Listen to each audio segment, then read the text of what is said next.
Hello guys, welcome back to another vlog, the Psoriasis journey. Today I'm going to be talking about something that's been requested quite a bit, which is what diet do I maintain throughout my day. For those of you here for the first time, make sure you subscribe to the channel and like this video because I hope it's going to really help you with your journey to heal your psoriasis. I hope you like this little dog here, my little dog picture that I put together because I think it's really awesome and adds a little vibe to the place. But without further ado, let's hop right into it. So the first step is I got from the gym, I showered, looking fresh. Hopefully you guys like it. Let's see what's in my fridge.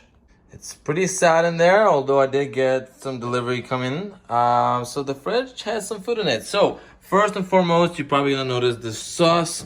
And yes, we're gonna talk about that in a second. You're probably thinking, oh my God, how could you? But we're gonna cover all of that. So blueberry is there for the breakfast in the morning. Normally I put a little bit of this yogurt, which is with probiotics. Now, yes, I know it's dairy, but the way I look at it is I'd rather have a little bit of dairy and have the probiotics come in than not. Blueberries go on top. I have a little bit of the granola here, whatever that is, which is organic stuff. You guys are welcome to try it. I kind of like it, but hey, let's move on.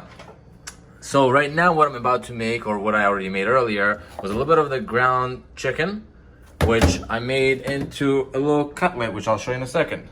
Now I already have a little bit of carrot. We're gonna have a little bit of kale. And what else do I have here?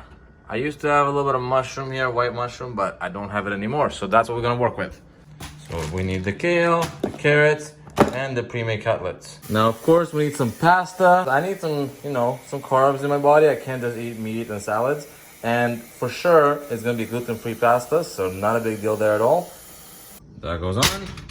Some gluten-free pasta. Doing this with one hand is a lot more challenging than you imagine. I dumped the whole thing in there because I'm too lazy to do it one bit at a time. This bad boy on.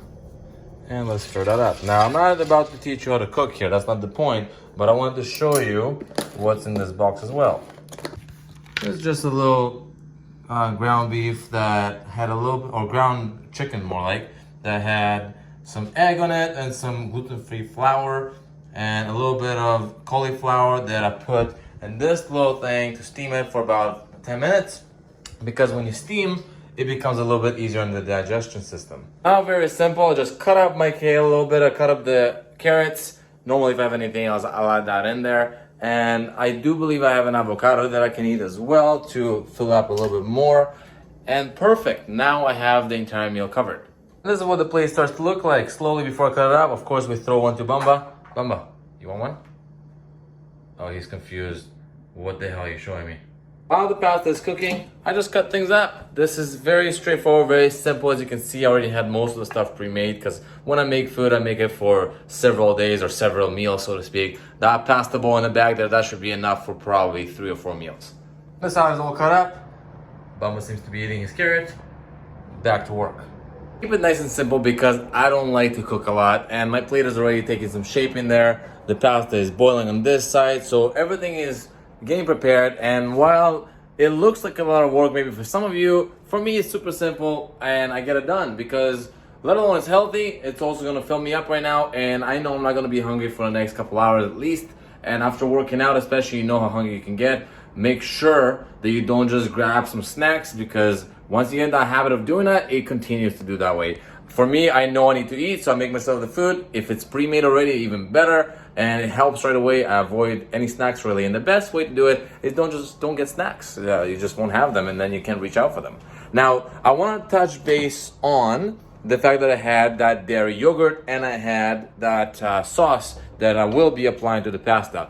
Why am I doing that? And isn't that against all the rules of psoriasis? For the morning when I wake up and want my breakfast, I want to have a giant meal and I definitely don't want to cook. And the yogurt with the granola is just easy. I just throw it in, I put a banana on top, I put blueberries on top, and it's super nice and easy, tasty, and I get all the nutrition that I need. Now, although it is dairy, I'd rather do it that way because I enjoy it than not. And psychologically, from the stress level, it's so much easier and I prefer it that way. One thing we can agree on is that if we are stressed, psoriasis gets worse. If we have a little bit of dairy, psoriasis gets worse too. But which one is worse? I would say the stress one. And if making the breakfast quickly in the morning and eating a little bit of dairy that has probiotics in it is going to make myself feel better, then I'd rather do that than be stressed about cooking something better that I'm supposed to eat, taking my time, maybe even spending a little bit more money to make it, and that could all together stress me out more. So what's the point, right? I'd rather do what I enjoy in a way, yet it's still healthy. Let's touch base on the sauce I'm about to use, the Alfredo sauce for the pasta.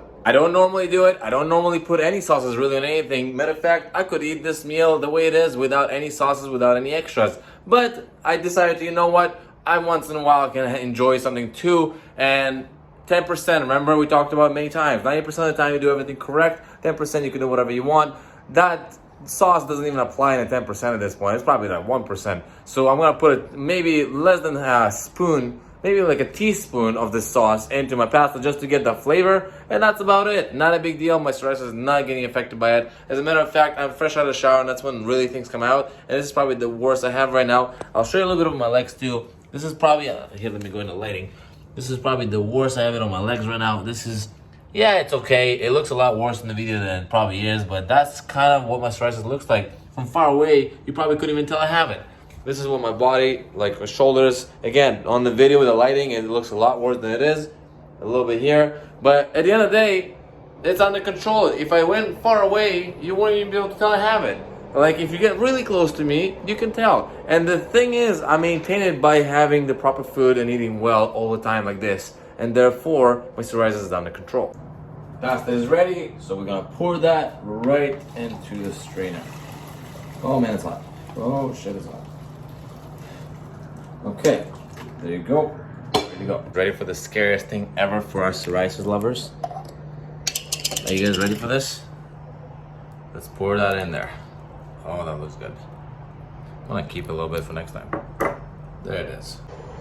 Tell me, is this a little bit of a nightmare for you right now? To see Alfredo sauce that we're not supposed to be eating technically. Going into pasta. Oh, doesn't it look great though? And there you have it. Tell me that does not look great. I should have done a slow-mo effect of this, but regardless, everything that we just made together in this video is in one plate. It looks beautiful, to me at least. It's not maybe Chef Ramsay quality, but it's pretty good. Avocado, we have the ground chicken, with the pasta with Alfredo sauce, we have the kale, we have the carrot, we have a little bit of cauliflower that was steamed for 10 minutes. Yes, the ground chicken here was made with a little bit of gluten-free flour and some egg. And there you have it. I'm gonna enjoy my meal, but if you like this video, make sure you leave a thumbs up. I will try to release a few more videos about dinner and breakfast and maybe snacks in between. Until next time, guys, I'll see you in the next video.